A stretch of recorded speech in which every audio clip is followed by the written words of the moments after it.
नमस्कार दोस्तों, SN electrical academy के यूट्यूब चैनल पे आपका स्वागत है। दोस्तों, हम ये वीडियो उन स्टूडेंट के लिए लाए हुए हैं जिनका बैक पेपर है और ये बैक पेपर कल यानी 1 फरवरी से स्टार्ट होने वाला है। उन स्टूडेंट के लिए ये स्पेशल क्वेश्चनों का कलेक्शन हम उन स्टूडेंट के लिए लाने जा रहे हैं। अब तक के वेरी मोस्ट और चुनिंदा क्वेश्चनों को हम कलेक्शन करके इस वीडियो में लाए हुए हैं। ये वीडियो उन स्टूडेंट के लिए काफ़ी इम्पोर्टेंट होगी जो स्टूडेंट सीबीटी एग्ज़ाम देना है और ट्रेड थ्योरी का एग्ज़ाम उन स्टूडेंट को देना है।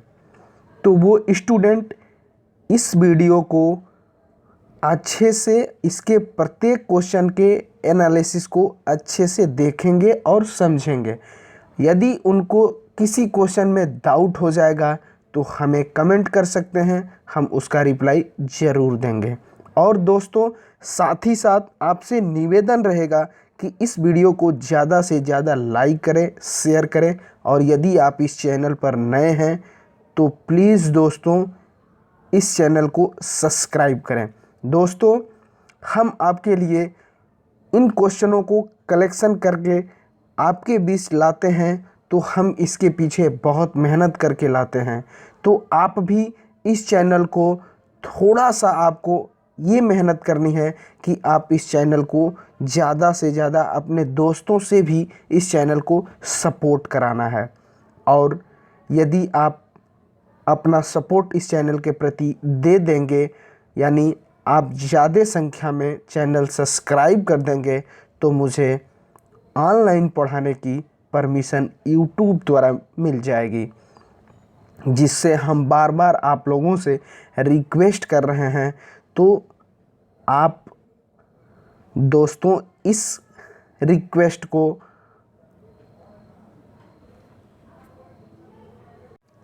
प्लीज़ इस रिक्वेस्ट को आप सब्सक्राइब में चैनल के रूप में आप अपना योगदान ज़रूर दें, ताकि हम आपके बीच अच्छा से अच्छा कंटेंट ला पाएँ।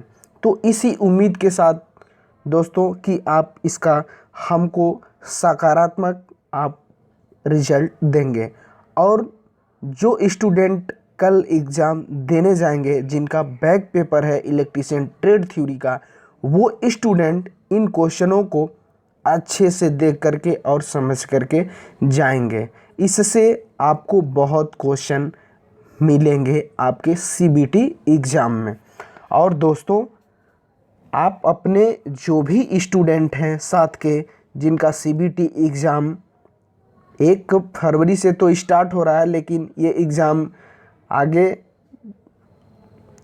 और जाने वाला है, तो और भी आपके जो दोस्त होंगे उनके पास भी ये वीडियो ज़रूर पहुंचाइएगा, ताकि वो अपने एग्ज़ाम देने से पहले इन क्वेश्चनों को अच्छे से देख लें और समझ लें और इस वीडियो से उनको सीबीटी एग्ज़ाम में क्वेश्चन मिले और उसका अच्छा रिजल्ट आ पाए।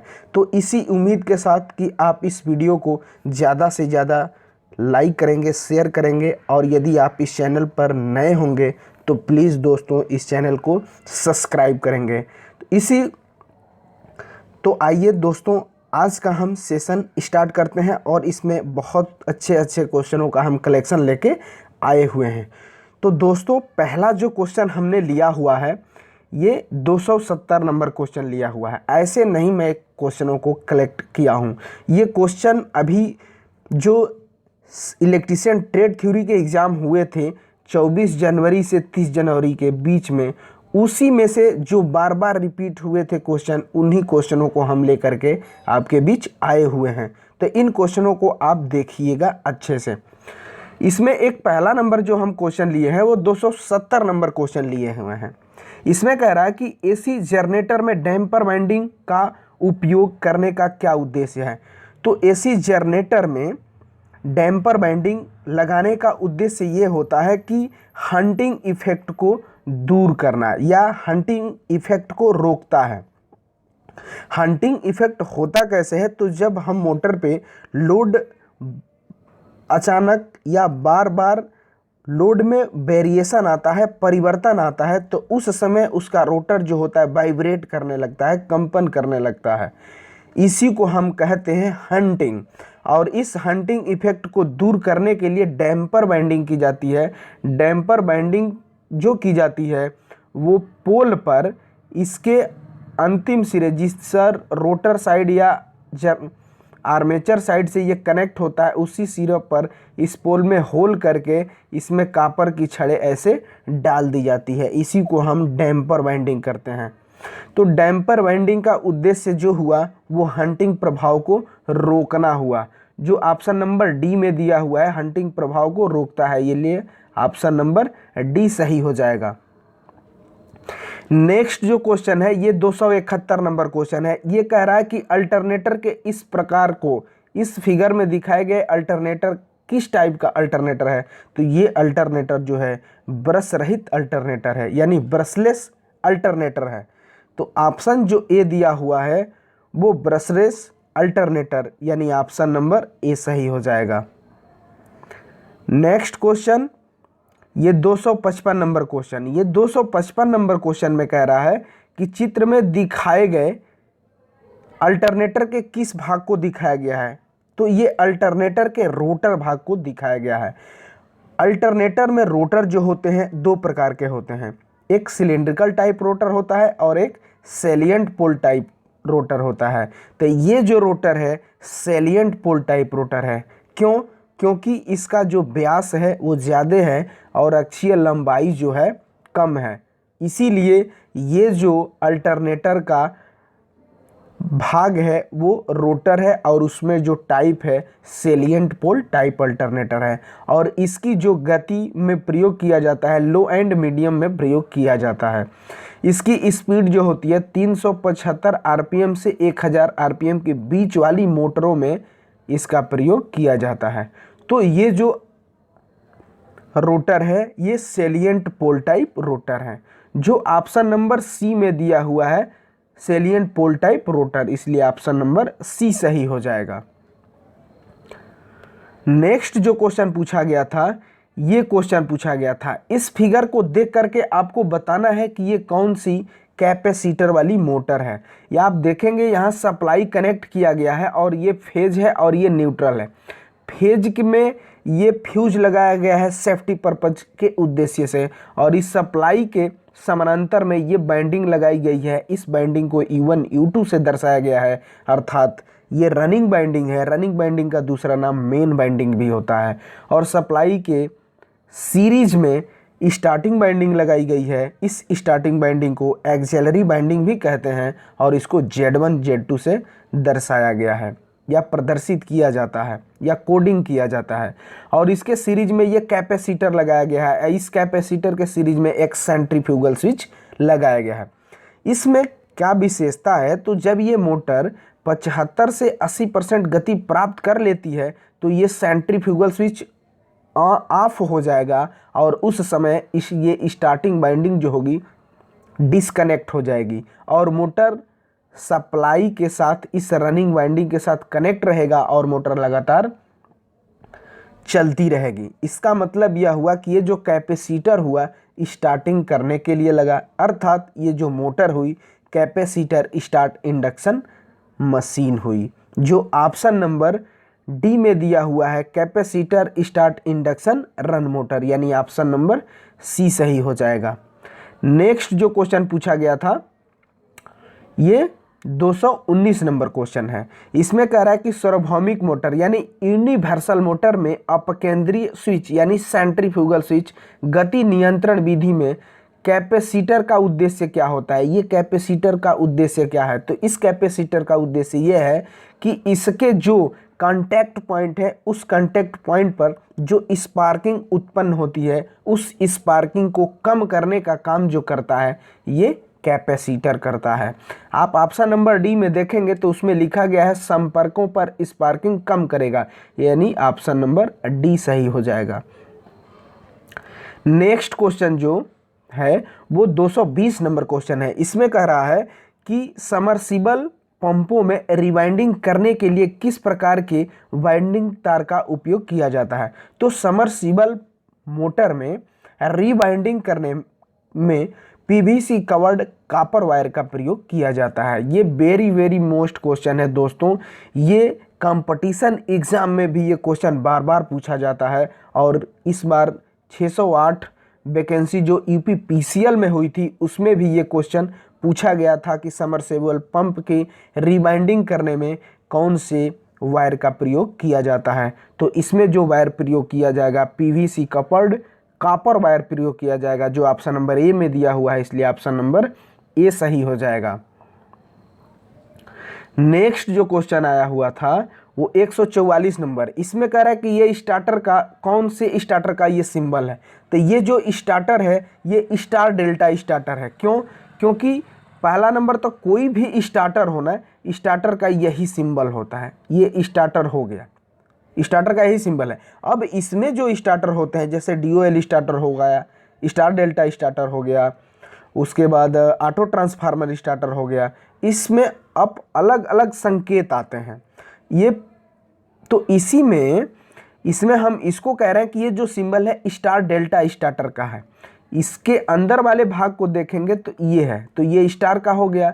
अब स्टार के बाद हम इस पे ऐसे जब कनेक्ट कर देते हैं तो ये होता है डेल्टा, यानी ये जो स्टार्टर हुआ ये स्टार डेल्टा स्टार्टर हुआ, जो ऑप्शन नंबर ए में दिया हुआ है स्टार डेल्टा स्टार्टर, इसलिए ऑप्शन नंबर ए सही हो जाएगा। और स्टार डेल्टा स्टार्टर का प्रयोग 3 फेज इंडक्शन मशीन में प्रयोग किया जाता है। और ये 5 HP से 20 HP तक, 5 से 20 HP तक के बीच की मोटरों को कंट्रोलिंग करने के लिए ये स्टार्टर स्टार डेल्टा स्टार्टर का प्रयोग किया जाता है। और 20 HP से ऊपर वाली मशीनों में ऑटो ट्रांसफार्मर स्टार्टर प्रयोग किया जाता है। और 5 HP से कम वाली मोटरों में DOL starter direct online starter प्रयोग किया जाता है। नेक्स्ट जो है ये क्वेश्चन 145 नंबर, इसमें कह रहा है कि पिच कारक की गणना करने का सूत्र क्या होता है, फार्मूला क्या, पिच फैक्टर। पिच फैक्टर का फार्मूला जो होता है वाइंडिंग पिच बटा पोल पिच जो होता है। ऑप्शन नंबर बी में दिया हुआ है कि pitch factor equal two winding pitch बटा पोल पिच, यानी ऑप्शन नंबर बी सही हो जाएगा।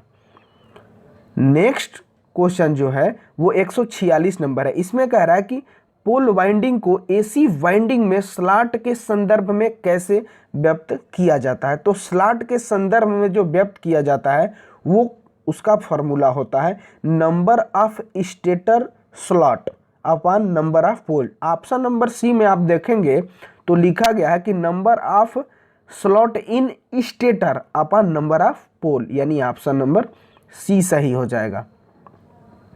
नेक्स्ट जो क्वेश्चन है 147 नंबर, इसमें कह रहा है कि क्वाइल की औसत परिधि की गणना कीजिए। क्वाइल औसत परिधि, क्वाइल जब की जाती है तो उसमें जो हिस्से होते हैं, पार्ट होते हैं, वो एक फ्रंट पिच होता है, एक बैक पिच होता है, एक रिजल्टेंट पिच होता है और एक एवरेज पिच भी होता है।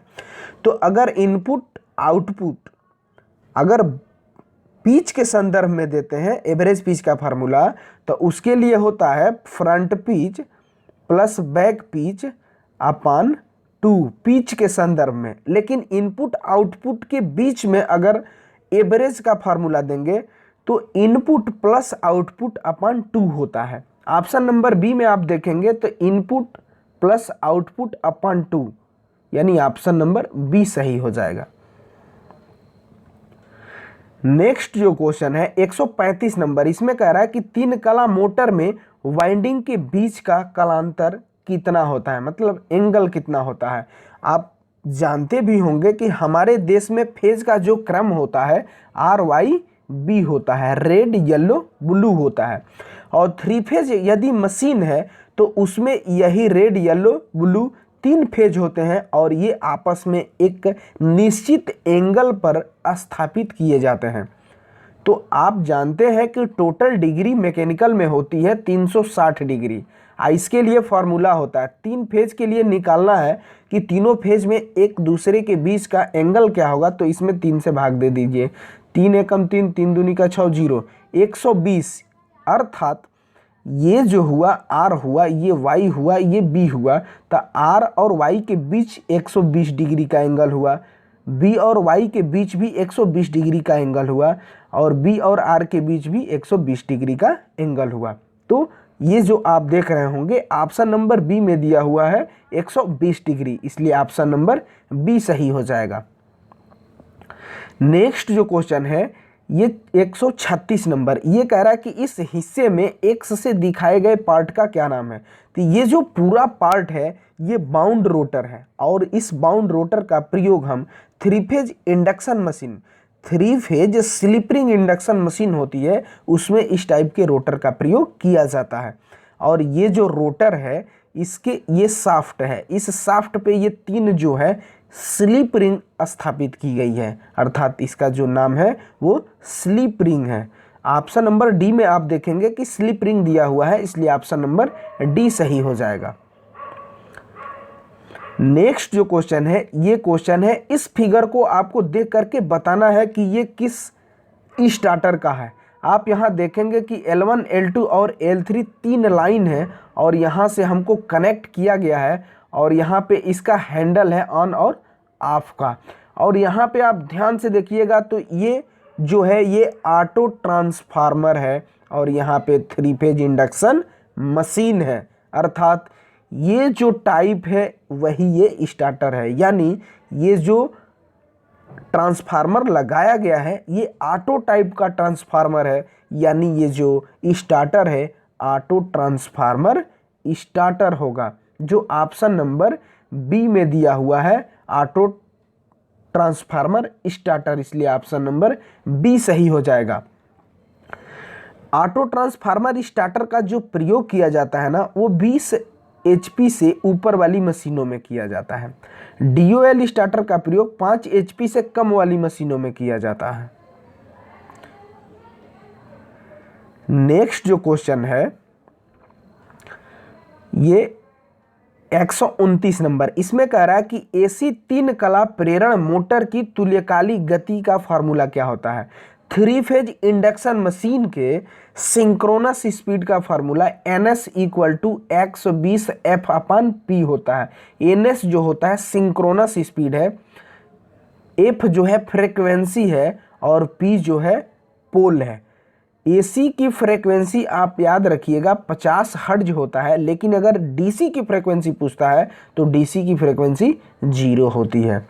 आप ध्यान से देखेंगे तो ऑप्शन नंबर ए में ही दिया हुआ है 120 F/P, यानी ऑप्शन नंबर ए सही हो जाएगा।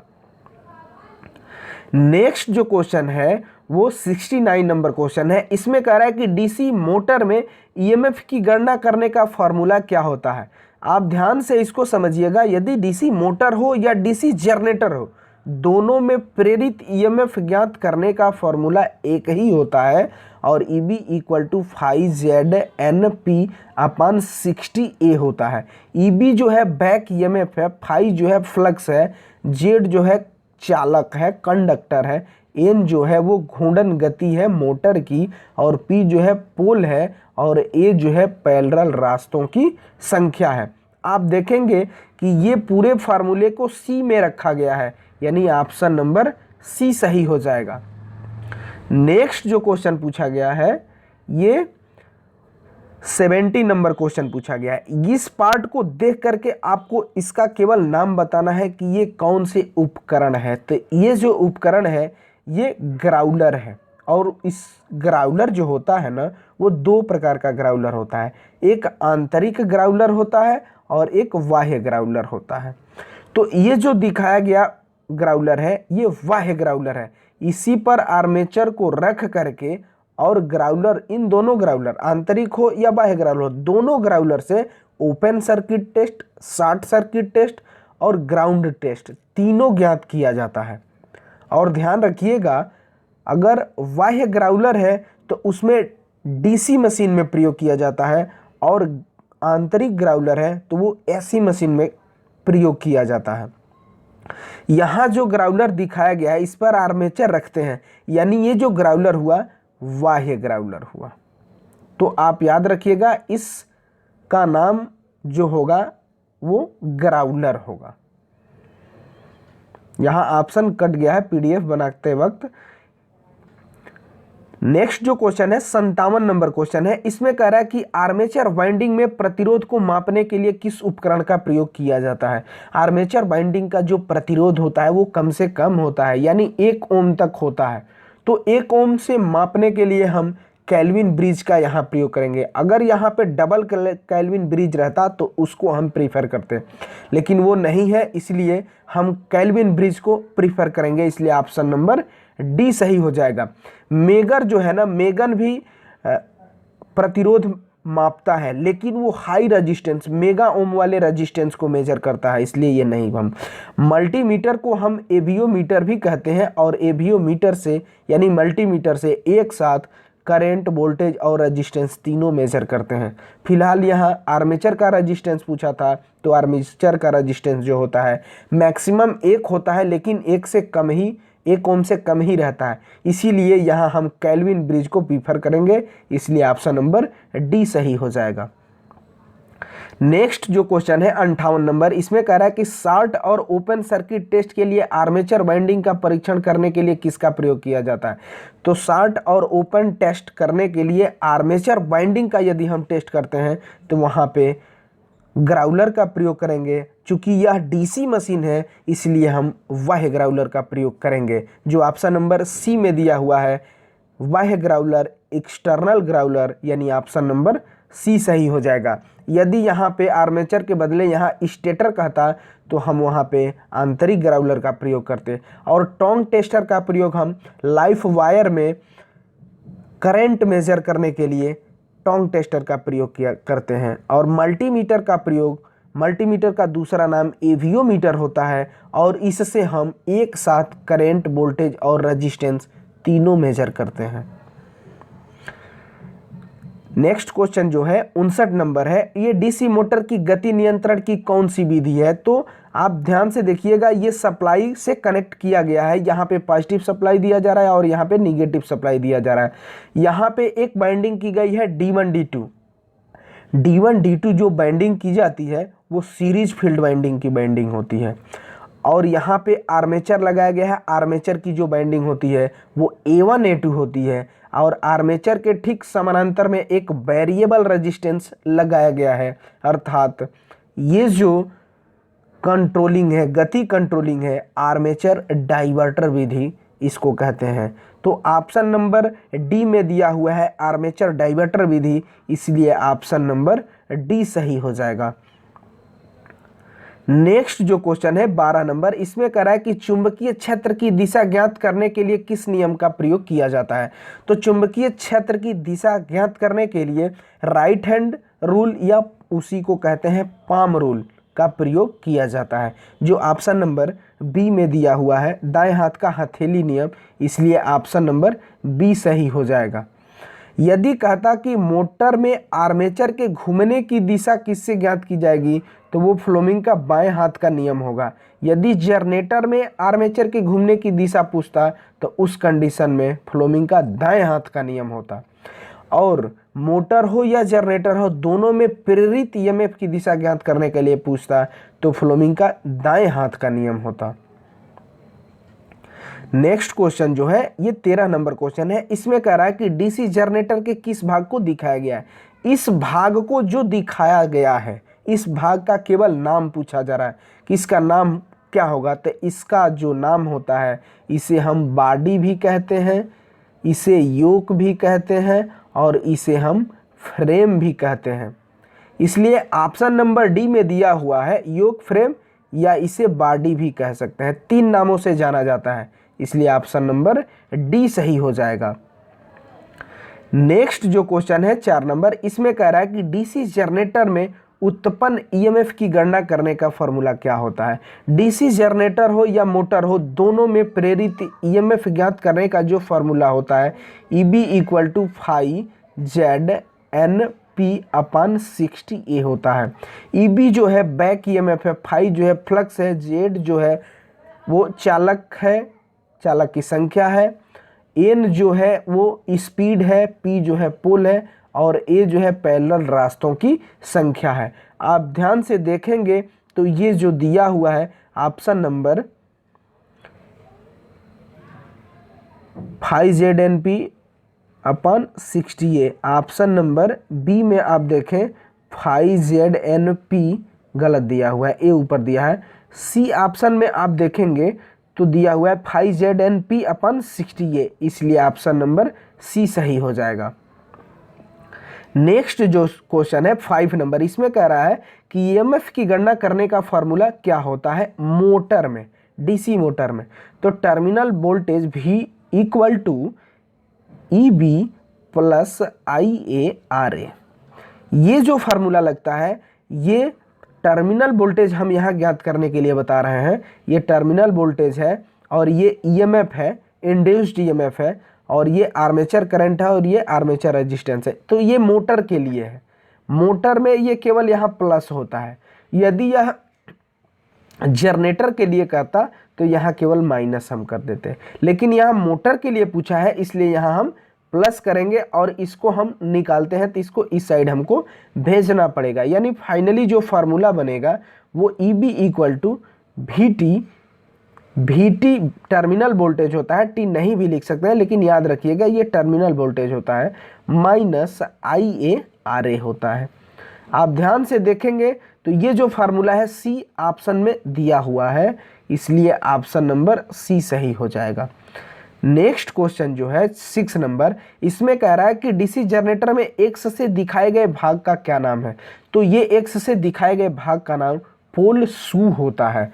पोल शू का काम जो होता है ऐसे होता है, पोल शू ये पोल पे जो फील्ड वाइंडिंग की जाती है उसको ये पोल शू जो है सपोर्ट करने का बेस रहता है, सपोर्ट करके रखा इस फील्ड वाइंडिंग को रखता है। और साथ ही साथ योक और आर्मेचर के बीच में जो एयर गैप होता है उसमें फ्लक्स को समान रूप से वितरित करने का जो काम होता है वो पोल शू का ही होता है। तो ये वाला पार्ट जो है पोल शू है, जो ऑप्शन नंबर डी में दिया गया है पोल शू, इसलिए ऑप्शन नंबर डी सही हो जाएगा।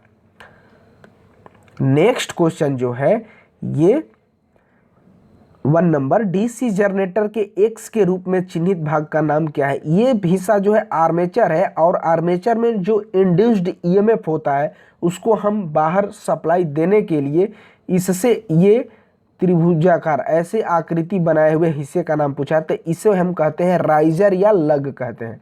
इससे कम्यूटेटर कनेक्ट होता है और कम्यूटेटर से ब्रश कनेक्ट रहता है, तब बाहरी सप्लाई भेजी जाती है। तो एक्स से दिखाए गए पार्ट का नाम राइजर या लग है। तो ऑप्शन नंबर सी में आप देखेंगे तो लिखा गया है कम्यूटेटर राइजर, इसका दूसरा नाम जो होता है वो लग भी होता है, इसलिए ऑप्शन नंबर सी सही हो जाएगा। नेक्स्ट जो क्वेश्चन है वो 232 नंबर क्वेश्चन है। इसमें कह रहा है कि लीकेज करंट प्रोटेक्शन से बचाव हेतु वायरिंग सर्किट के साथ कौन सा सर्किट ब्रेकर प्रयोग किया जाता है। लीकेज करंट से प्रोटेक्शन है, इसमें ELCB का प्रयोग किया जाएगा। ELCB का फुल फॉर्म जो होता है अर्थ लीकेज सर्किट ब्रेकर होता है, इसलिए ऑप्शन नंबर सी सही हो जाएगा। OCB जो होता है ऑयल सर्किट ब्रेकर होता है और MCB जो होता है मिनिएचर सर्किट ब्रेकर होता है और इसकी रेटिंग जो होती है 5 एम्पियर से 60 एम्पियर। इसका अपडेटेड डाटा जो आ गया है वो 6 एम्पियर से 63 एम्पियर हो गया है और 230 वोल्ट हो गया है। ये जो MCB है वो घरेलू में हम प्रयोग करते हैं और इसका जो प्रयोग है वो बचाव किससे करती है, तो ओवरलोड और शॉर्ट सर्किट दोनों से ये प्रोटेक्शन देती है और ये मैन्युअली ऑपरेट हो जाती है। और MCB का ही अपडेटेड जो रूप है MCCB आ गया है, मोल्डेड केस सर्किट ब्रेकर। यह भी MCB की तरह ही काम करता है, इसमें अंतर केवल यह है कि ये जो रेटिंग है करंट की इसमें बढ़ जाती है, 25,000 एम्पियर तक ये प्रयोग की जा सकती है MCCB moulded case circuit breaker. यहाँ फिलहाल अर्थ लीकेज से कहा था इसलिए ELCB होगा, ऑप्शन नंबर सी सही हो जाएगा। नेक्स्ट जो क्वेश्चन है 233 नंबर, इसमें कह रहा है कि पावर कट ऑफ के बाद कौन सी रिले है अपने संपर्कों को बनाए रखती है। तो यदि रिले जो अपने पावर सप्लाई कट यानी पावर सप्लाई ऑफ हो जाने के बाद भी जो अपने कांटेक्ट को मेक करके रखती है, वो जो रिले है वो लैचिंग रिले है। ऑप्शन नंबर डी में आप देख रहे होंगे कि लैचिंग रिले दिया हुआ है, इसलिए ऑप्शन नंबर डी सही हो जाएगा, लैचिंग रिले। नेक्स्ट क्वेश्चन है 234 नंबर, इसमें देख करके फिगर को बताना है आपको कि ये कौन सा सर्किट ब्रेकर है। तो ये जो सर्किट ब्रेकर है ABCB है, एयर ब्लास्ट सर्किट ब्रेकर। और ये आप देखेंगे कि स्विच यार्ड और सब स्टेशन पर, जो सब स्टेशन 132 kV के होते हैं, वहाँ पे आपको ये जो सर्किट ब्रेकर है एयर ब्लास्ट सर्किट ब्रेकर, ये आपको देखने को मिलेंगे। और इसका प्रयोग ट्रेनों में भी ABCB सर्किट ब्रेकर का प्रयोग किया जाता है। और ABCB सर्किट ब्रेकर का फुल नाम ही होता है एयर ब्लास्ट सर्किट ब्रेकर। आप देख रहे होंगे कि ऑप्शन नंबर सी में दिया हुआ है, इसलिए सॉरी दोस्तों, ऑप्शन नंबर बी में दिया हुआ है एयर ब्लास्ट सर्किट ब्रेकर, इसलिए ऑप्शन नंबर बी सही हो जाएगा। नेक्स्ट जो क्वेश्चन है 235 नंबर, इसमें कह रहा है कि सर्किट ब्रेकर की टूटने की क्षमता को किसमें मूल्यांकन किया जाता है, यानी सर्किट ब्रेकर की रैप्चरिंग कैपेसिटी को पूछा गया है। तो रैप्चरिंग कैपेसिटी को हम MVA में रेटेड करते हैं, जो ऑप्शन नंबर सी में दिया हुआ है मेगावोल्ट एम्पियर, इसलिए ऑप्शन नंबर सी सही हो जाएगा। किलो वोल्ट जो है ना वो ट्रांसमिशन लाइन को रेटेड करते हैं, और किलो वाट जो है KW वो जनरेटर और मोटर को रेटेड किया जाता है। और kVAR जब हम पावर फैक्टर सुधारने के लिए कैपेसिटर का प्रयोग करते हैं, उस टाइम कैपेसिटर की रेटिंग kVAR में की जाती है। नेक्स्ट क्वेश्चन जो है वो 141 नंबर, इसमें कह रहा है कि किस शब्द से तात्पर्य है कि किसी पदार्थ का द्रव्यमान इलेक्ट्रोलाइट से 1 कूलम विद्युत द्वारा मुक्त किया जाता है। तो ये जो इफेक्ट होता है वो इलेक्ट्रोकेमिकल इक्विवेलेंट होता है, विद्युत रासायनिक तुल्यांक, इसको हम Z से रिप्रेजेंट करते हैं, इसलिए ऑप्शन नंबर डी सही हो जाएगा। नेक्स्ट क्वेश्चन जो है ये जो है UPS, ये वेरी मोस्ट क्वेश्चन है फुल फॉर्म के पर्पज से। UPS का फुल फॉर्म क्या होता है, तो UPS का फुल फॉर्म होता है अनइंटरप्टेड पावर सप्लाई। आप देख रहे होंगे ऑप्शन नंबर डी में दिया गया है अनइंटरप्टेड पावर सप्लाई, इसलिए ऑप्शन नंबर डी सही हो जाएगा। नेक्स्ट क्वेश्चन जो है 143 नंबर, इसमें कह रहा है कि आवृत्ति कन्वर्टर कौन है, मतलब फ्रीक्वेंसी को कन्वर्ट करने वाला कौन है। तो फ्रीक्वेंसी मतलब कांस्टेंट AC की कांस्टेंट फ्रीक्वेंसी को AC में ही वेरिएबल फ्रीक्वेंसी में जो कन्वर्ट करता है वो साइक्लो कन्वर्टर होता है। ऑप्शन नंबर सी में आप देख रहे होंगे कि साइक्लो कन्वर्टर दिया हुआ है, इसलिए ऑप्शन नंबर सी सही हो जाएगा। रेक्टिफायर का जो प्रयोग होता है, रेक्टिफायर ये ऑप्शन में दिया हुआ है, रेक्टिफायर का प्रयोग AC टू DC कन्वर्ट करने के लिए रेक्टिफायर का प्रयोग किया जाता है। चॉपर जो होता है ना वो वेरिएबल DC को फिक्स्ड AC में सॉरी दोस्तों, वेरिएबल DC को कांस्टेंट DC में बदलता है, उसे चॉपर कहते हैं। और DC टू AC ये भी कन्वर्टर का ही एक पार्ट है। नेक्स्ट क्वेश्चन 144 नंबर, इसमें कह रहा है कि PWM का फुल फॉर्म क्या होगा। तो PWM का फुल फॉर्म जो होता है पल्स विड्थ मॉड्यूलेशन है, ऑप्शन नंबर बी में दिया हुआ है पल्स विड्थ मॉड्यूलेशन, इसलिए ऑप्शन नंबर बी सही हो जाएगा। नेक्स्ट क्वेश्चन 74 नंबर, इसमें कह रहा है कि कंट्रोल पैनल वायरिंग में वायरिंग एसेसरीज का नाम क्या है। इस एसेसरीज का आप देख रहे होंगे पैनल बोर्ड में ये चीज़ देखने को आपको मिलेगा। उसमें जब MCB आइसोलेटर इस टाइप के जो भी इंस्ट्रूमेंट लगाए जाते हैं तो बिना स्क्रू पर स्लाइड में इसी में चला दिए जाते हैं, अर्थात बिना स्क्रू के जहाँ पे उपकरणों जैसे आइसोलेटर MCB इस टाइप के जो भी इंस्ट्रूमेंट है लगाए जाते हैं तो इसी पर स्लाइडिंग युक्त बिना स्क्रू के इसी पर चला दिए जाते हैं। तो इसका जो नाम होता है वो डीन रेल होता है। ऑप्शन नंबर ए में देखेंगे आप तो यहाँ डीन रेल दिया हुआ है, इसलिए ऑप्शन नंबर ए सही हो जाएगा। नेक्स्ट जो क्वेश्चन है ये 75 नंबर क्वेश्चन। 75 नंबर क्वेश्चन में कह रहा है कि एक्स से दिखाए गए भाग का क्या नाम है। आप इसको पहले समझ लीजिए कि इसको आप क्या कहेंगे। तो इसको हम कहते हैं एनो। एनो का मतलब है नॉर्मल क्लोज, और इसको कहेंगे आप एनसी ना, सॉरी दोस्तों, एनो का होता है एनो का मतलब होता है नॉर्मल ओपन, और ये जो है एनसी है नॉर्मल क्लोज, और ये जो है एक्सिलरी कॉन्टैक्टर है, सहायक संयोजन है, और ये जो है ये ओवरलोड क्वाइल है। ओवरलोड क्वाइल का ऐसे सिंबल बनता है जो आप देख रहे होंगे। तो इसी पार्ट को एक्स से करके दिखाया गया है, तो इसका जो नाम है ओवरलोड क्वाइल है। ऑप्शन नंबर डी में आप देखेंगे तो ओवरलोड रिले ट्रिप, यानी ऑप्शन नंबर डी सही हो जाएगा। नेक्स्ट जो ये क्वेश्चन है, ये क्वेश्चन है ये एम्पलीफायर का है। इस क्वेश्चन में एम्पलीफायर में आप देखेंगे यहाँ इनपुट दिया गया है, यहाँ आउटपुट दिया जा रहा है, और ये एक ट्रांजिस्टर है। ट्रांजिस्टर में ये कलेक्टर साइड में कैपेसिटर लगाया गया है। तो ये जो कॉन्फ़िगरेशन है एम्पलीफायर का वो कॉमन एमिटर कॉन्फ़िगरेशन है, अर्थात ये कॉमन एमिटर एम्पलीफायर है। ऑप्शन नंबर डी में आप देखेंगे तो कॉमन एमिटर एम्पलीफायर दिया हुआ है, इसलिए ऑप्शन नंबर डी सही हो जाएगा। नेक्स्ट क्वेश्चन 45 नंबर, इसमें कह रहा है कि कौन सा प्रतिरोधक एक सामान्य एमीटर एम्पलीफायर में वोल्टेज लाभ को निर्धारित करता है। तो वोल्टेज लाभ को निर्धारित करता है, यहाँ पे इनपुट है, यहाँ आउटपुट है, और यहाँ पे ये ट्रांजिस्टर है।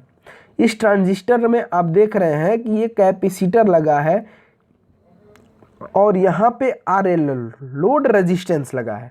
यही लोड रेजिस्टेंस जो है ना, ये आउटपुट वोल्टेज लाभ को निर्धारित करता है, लोड रेजिस्टेंस, अर्थात ये इसका सिंबल लोड रेजिस्टेंस RL होगा। ऑप्शन नंबर सी में दिया हुआ है RL, इसलिए ऑप्शन नंबर सी सही हो जाएगा। नेक्स्ट क्वेश्चन 46 नंबर, इसमें कह रहा है कि कौन सा मल्टी वाइब्रेटर आउटपुट से दोहरावदार पल्स वेव पैदा करता है। तो मल्टी वाइब्रेटर में जो दोहरावदार यानी रिपीटेशन वेव जो पैदा करता है वो अस्टेबल मल्टी वाइब्रेटर होता है। ऑप्शन नंबर ए में दिया गया है अस्टेबल मल्टी वाइब्रेटर, यानी ऑप्शन नंबर ए सही हो जाएगा। नेक्स्ट क्वेश्चन 31 नंबर, ये क्वेश्चन भी मोस्ट है। इसमें ट्रांजिस्टर सर्किट में संयोजन का प्रकार क्या है। ये ट्रांजिस्टर है, और ट्रांजिस्टर में ये बेस हो जाएगा, और जो तीर का निशान दिखाता है वो इमीटर है, अब बकिया जो बचा वो कलेक्टर हो गया। तो इसमें देख रहे हैं कि ये दोनों तरीके से ऑपरेट होगा, क्योंकि इसमें दोनों तरीके से बायसिंग की गई है, मतलब ये दोनों स्थितियों में ऑपरेट करेगा, अर्थात ये एक स्विच की बात करेगा, अर्थात ये जो सर्किट हुआ ये स्विचिंग सर्किट हुआ। ऑप्शन नंबर ए में दिया गया है स्विचिंग, यानी ऑप्शन नंबर ए सही हो जाएगा। नेक्स्ट क्वेश्चन जो है 32 नंबर, इसमें कह रहा है कि एम्पलीफायर सर्किट में नकारात्मक फीडबैक की आवश्यकता क्यों होती है। आप ध्यान रखिएगा कि एम्पलीफायर में जो फीडबैक दिया जाता है वो निगेटिव फीडबैक ही दिया जाता है, और ऑक्सीलेटर में जो फीडबैक दिया जाता है वो पॉजिटिव फीडबैक दिया जाता है। लेकिन एम्पलीफायर में फीडबैक आप पॉजिटिव और निगेटिव दोनों दे सकते हैं, लेकिन ऑक्सीलेटर में आप केवल पॉजिटिव ही देंगे। लेकिन यहाँ कह रहा है कि एम्पलीफायर में निगेटिव फीडबैक देने की आवश्यकता क्यों है, तो उसमें जो डिस्टॉर्शन उत्पन्न हुआ है उस डिस्टॉर्शन को कम करने के लिए हम निगेटिव फीडबैक एम्पलीफायर में देते हैं। ऑप्शन नंबर ए में दिया हुआ है कि विकृति को कम करने के लिए, यानी ऑप्शन नंबर ए सही हो जाएगा। नेक्स्ट जो क्वेश्चन है वो 21 नंबर, इसमें कह रहा है कि दशमलव संख्या को बाइनरी संख्या में कैसे बदलेंगे। डेसिमल संख्या जैसे 10 है, 15 है, ये डेसिमल संख्या है, इसको बाइनरी में कैसे बदलेंगे। तो याद रखेंगे आप कि बाइनरी का जो रेडिक्स होता है, बेस होता है, वो 2 होता है।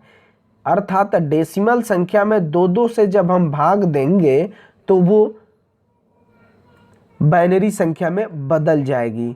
आप यहाँ ध्यान से देखेंगे तो सी ऑप्शन में दिया हुआ है दशमलव को 2 से विभाजित करेंगे, यानी ऑप्शन नंबर सी सही हो जाएगा। नेक्स्ट क्वेश्चन जो है वो 22 नंबर है, इसमें कह रहा है कि डिजिटल सर्किट में बाइनरी कोडेड डेसिमल प्रणाली को उपयोग करने का क्या उद्देश्य है। तो डिजिटल में बाइनरी संख्या को, डेसिमल संख्या को बाइनरी में क्यों प्रयोग किया जाता है, क्योंकि डेटा संग्रहण करने में बाइनरी संख्या सुविधाजनक होती है। अर्थात डेटा इनपुट संग्रहित करने में प्रयोग किया जाता है। जो ऑप्शन नंबर ए में दिया हुआ है डेटा इनपुट संग्रहित करने में, यानी ऑप्शन नंबर ए सही हो जाएगा। नेक्स्ट क्वेश्चन जो है ये 23 नंबर क्वेश्चन है। इस 23 नंबर में कह रहा है कि इनपुट ए है और फिर इनपुट बी है। इनपुट इसमें 2 है और लॉजिक गेट में ये कौन से गेट को निरूपित कर रहा है। तो इसके आउटपुट में आप देखेंगे तो y equal to A into B है। अर्थात ये जो गेट है ये एंड गेट है। इसका ऑप्शन कटा हुआ है, याद रखिएगा। ये जो आउटपुट में दिया हुआ है y equal to A into B, ये जो है एंड गेट है। AND gate, A N D AND gate है। यहाँ पीडीएफ बनाते वक्त ऑप्शन कट गया है। नेक्स्ट क्वेश्चन जो है, इस सिंबल को देख करके आपको बताना है कि ये कौन से गेट को निरूपित कर रहा है। तो इसके आउटपुट में देखेंगे इसके इनपुट ए और बी है और ये जो स्ट्रक्चर है इसका, ये एंड गेट का है, लेकिन इसमें एक नॉट गेट भी लगा है। तो एंड गेट पीछे अभी क्वेश्चन में हम एक्सप्लेन किए। तो एंड गेट का जो होता है y equal to A into B होता है, और जब नॉट लगता है तो नॉट की ये विशेषता होती है कि नॉट गेट में जो उसके इनपुट में आप देंगे उसका ठीक अपोजिट करके आउटपुट में देता है। तो इसका हम अपोजिट करेंगे तो क्या करेंगे, इस पे बार लगा देंगे, यानी इन्वर्ट हो गया। अर्थात ये जो गेट हुआ ये नैंड गेट हुआ। ऑप्शन नंबर डी में दिया हुआ है नैंड गेट, इसलिए ऑप्शन नंबर डी सही हो जाएगा। नेक्स्ट क्वेश्चन 7 नंबर है, इसमें कह रहा है कि पैसिव कंपोनेंट कौन है। आप ध्यान से याद रखिएगा कि पैसिव कंपोनेंट निष्क्रिय घटक जो होते हैं वो RLC होता है। जो इलेक्ट्रिकल सर्किट में प्रयोग करने वाले उपकरण हैं वो पैसिव कंपोनेंट होते हैं। पैसिव कंपोनेंट में RLC होता है, रजिस्टर, इंडक्टर और कैपेसिटर। लेकिन जितने भी इलेक्ट्रॉनिक्स सर्किट में उपयोग होने वाले इंस्ट्रूमेंट हैं उनको हम एक्टिव कंपोनेंट कहते हैं, जैसे ट्रायक, डायक, डायोड, ट्रांजिस्टर, UJT, SCR, इस टाइप के जितने भी इंस्ट्रूमेंट हैं वो एक्टिव कंपोनेंट में आते हैं। यहाँ जो है डायक है तो डायक एक्टिव में आएगा, गलत है। डायोड ये भी एक्टिव में आएगा, ये भी गलत है। ट्रांजिस्टर ये भी एक्टिव में आएगा, ये भी गलत है। कैपेसिटर, संधारित्र, ये पैसिव कंपोनेंट में आएगा, इसलिए ऑप्शन नंबर डी सही हो जाएगा। नेक्स्ट क्वेश्चन 8 नंबर, इसमें कह रहा है कि सिंबल का नाम क्या है। ये आप ध्यान से देखिएगा तो ये मेन टर्मिनल 1 हुआ और ये मेन टर्मिनल 2 हुआ, और इसके अंदर वाले हिस्से में जब 2 डायोड को एंटी पैरेलल जोड़ने के बाद जो संरचना का निर्माण होता है वो डायक होता है। और डायक में 2 टर्मिनल होते हैं, पहला टर्मिनल मेन टर्मिनल 1 और दूसरा मेन टर्मिनल 2।